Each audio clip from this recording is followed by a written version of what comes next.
Mag-cereal lang siya ngayon kasi punta na siya ng work. So, i-prepare ko lang. So, yung mahilig na breakfast ito.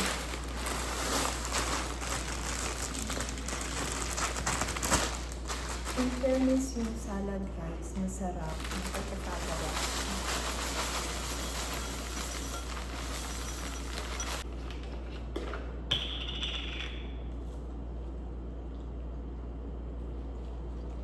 Daddy, breakfast ready.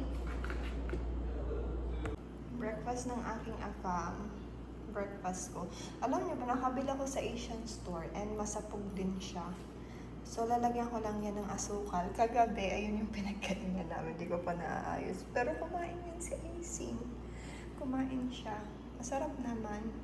Kasi nilagyan niya ng condense. Gwapo naman ng my love ko. Alam niyo ba, pagising ko, you know what? When I woke up, I saw that we're in 22 degrees Celsius right now. Minsan nagpaparang Pinas dito, minsan 30 plus degrees Celsius. When I woke up, it's 22 degrees Celsius also. So it means, is it hot? Yeah. Yeah, kasi minsan nag-ano talaga dito, parang Pinas. Let's eat linsa. Tingnan niyo, masapog ito. Nalagyan ko lang ng asukal. Diba? Kapag nami-miss ang pagkain sa Pinas, para-paraan lang. Nagagalit dito sa akin si Papa kasi kapag sa Pinas, kinakain ko pati ang balat. Sarap kasi, diba? Sarap kaya. Mahal, sit here naman. You wanna try this again, Taro? You wanna try this again? No. Okay. Okay. Kagabi, kumain siya nito. Ngayon kasi nagsicereal siya. Yummy.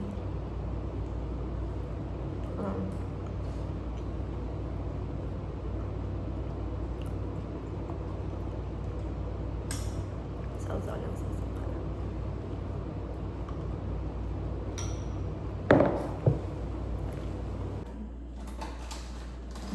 Pabila ko kay Icing ng strawberry kasi gusto ko ngayon kumain ng medyo maasim.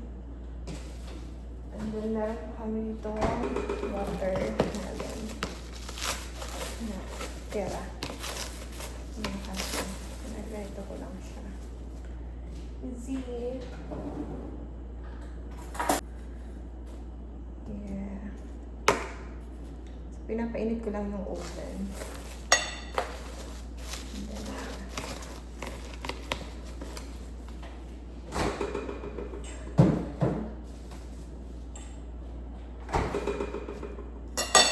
Itong strawberry, hugasan ko lang.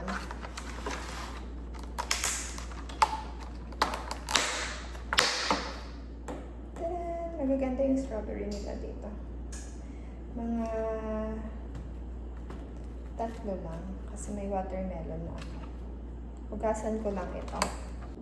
Masyado talaga ako ngayon naglilihi sa strawberry. So, hinugasan ko na siya. Then, lalagyan ko lang itong asin. Gustong-gusto ko siyang sinasawsaw sa asin. Noon, nung first trimester ko, hindi ko pinapansin yung mga ganito. Ayoko. Pero ngayon, gustong-gusto ko yung combination niya with watermelon and then bread lang na may cheese.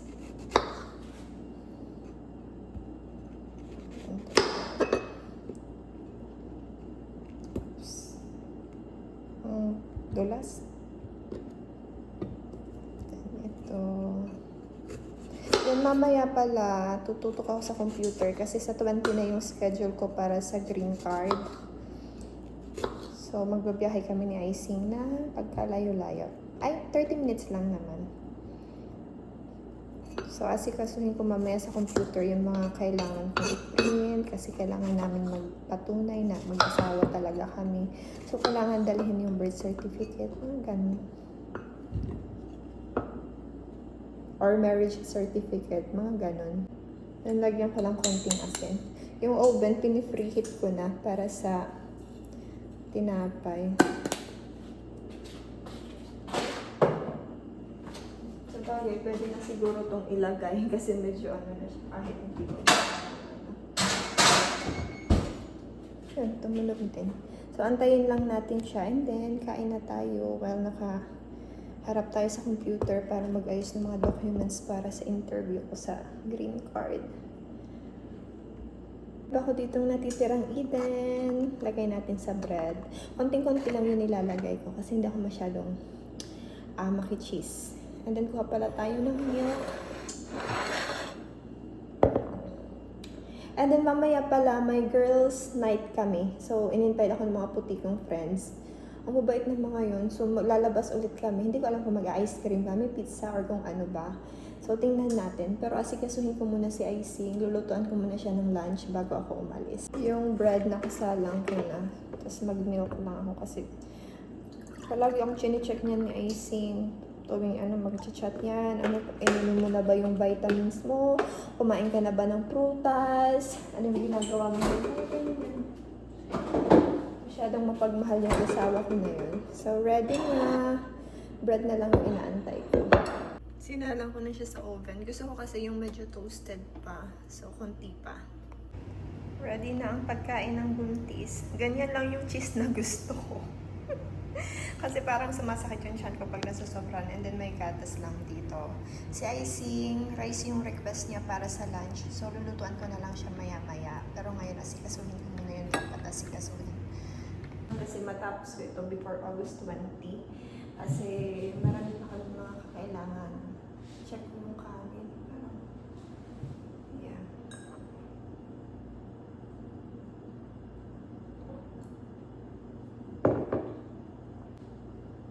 Kain tayo guys. Kinakailangan lagi talaga kung meron mga ganito kasi palagi akong tine-check ni IC.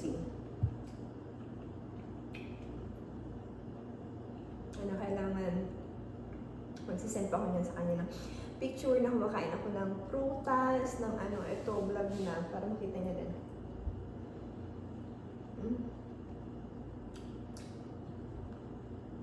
Ang sarap ng strawberry, hindi masyadong maasim.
Break muna ako. Alam niyo ba, di ba nag-post ako sa story yung about sa kung boy or girl? Alam niyo yung mga hula? Kasi di ba sa gawin dadala akong chocolate pag-uwi. Yung mga hula, puro boy.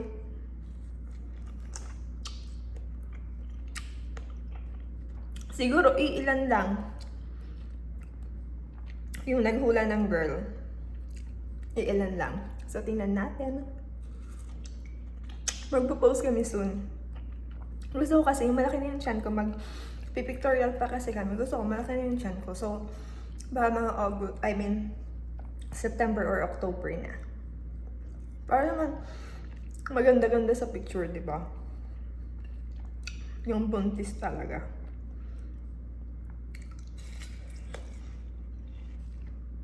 Matamis yung watermelon nila dito. Palagi ako nagpapabili kay Icing. Kasi palagi niyang tinatanong, anong request mong prutas ngayon? Ngayong week, anong kakainin mo? Saka, watermelon. Hindi nawawala yung watermelon sa listahan namin. Mawala na yung strawberry, wag lang yung watermelon.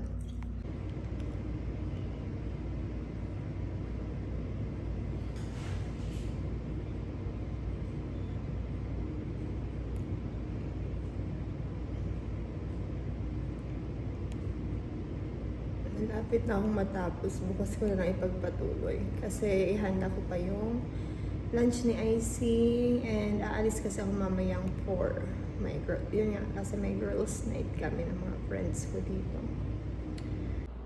Good morning. Kakagising ko lang. So, kakagaling ko ng girls night nga kahapon. Nag-invite sa akin yung dalawang kakilala ko. Nag-movie lang naman kami, tapos meron kami nilagay sa mukhang pagkalamig-lamig. Parang face mask, hindi ko alam po ano yun. Tapos kumain lang kami ng snack yun lang. So ngayon, nagluluto akong breakfast para sa aking baby damulag. Luto tayo. And breakfast niya, kanin and egg. Salt love, we have to buy later. So I'm just gonna use this garlic salt and then I'll combine it with the rest of the other salt. Okay. Sa akin, ito yung tira pa namin kagabi, spicy po. Pero hindi man siya masyado maanghang. Tapos yung request ni IC, 4 eggs daw. Yung prinito lang. Tapos niya lang sa rice. Ito yung sitlog. Tapos nilalagyan niya lang nito. Gustong gusto niya yan. Iniin ko na yung kanin. Ipapay ko lang itong egg niya. 4 daw yung gusto niya. 4 yung request niya.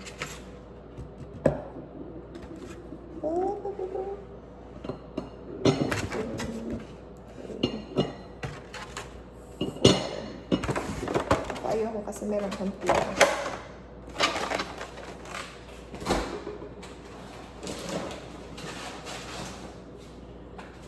Iniin ko na lang yung kanin. Makikanin din tong aking napangasawang afam. Hindi ito maarte. An update doon sa bahay. Nakuha na namin siya. So, nag-agree na din yung seller doon sa ano. So, okay na. Naantay na lang namin ang closing ko. The chef is in the house. Gawa siya ng smoothie na watermelon with milk and strawberry. Strawberry. Ito yung breakfast namin. Egg sa kanyo, di ba? Gusto niya ng rice and soy sauce. Akin ito.